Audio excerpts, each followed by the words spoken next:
Hello, and welcome to the Writer Inspired Show.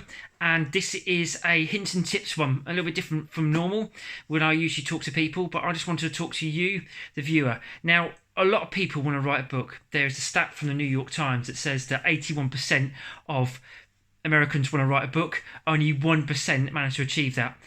And there is a reason why it is hard, because you are battling against yourself. All your inner struggles, all your demons that you have will come to the surface, and it will stop you from writing that book if you allow it. Now, I want to be really brief on this. This is not going to be a long one, but a really short one. And I want to explain to you what you have to do before you even start. It's really important that you plan what you're going to write. Now, I don't feel that you always have to be meticulous. You don't have to spend hours upon hours upon hours setting up spider graphs and putting real detail in it. Sometimes it is only a case of putting a title and subtitle into it, but you have to plan it, and you need to know exactly what needs to be written. Now, another thing that I really would recommend too is making it a necessity. If you have to write this book, you will write this book.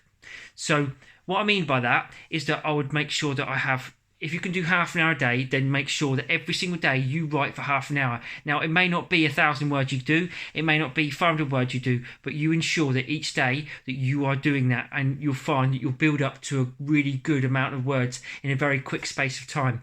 I also recommend that you don't go back and read your words, because if you do, you'll find that actually you start going and correcting it, and you start worrying about how good it is.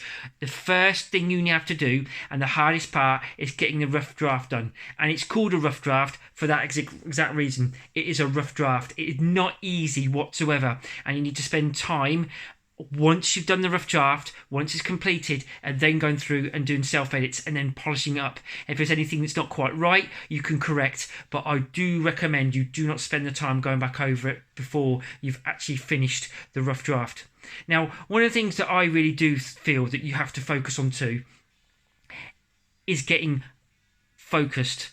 Now, you need to know when this book's going to get done, what your target is. So if you've done half an hour, that's cool. If it's an hour, and you have to give yourself 3 or 4 months. For a non-fiction book, you're looking around about 20,000 words. For a fiction book, you can 50 to 60,000 plus. It could be 120, 150,000 words.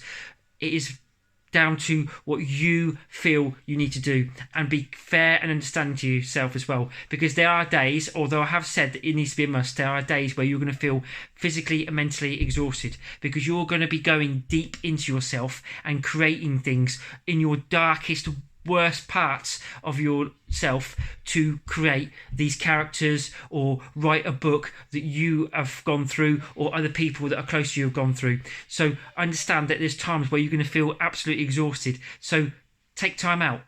Appreciate that actually you're doing your best, and you know that you'll go back to it. There is absolutely no point in spending time trying to push yourself and break those barriers, because what will happen is that you'll end up finding you'll be fighting yourself, and there'll only be one winner, and it won't be you. You'll end up losing out.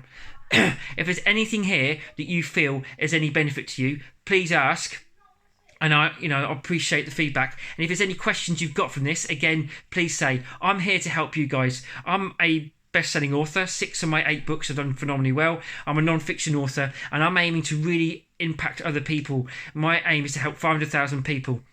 I love one of them to be you, even if it's a small little way. Please ask any questions. I'm here to help.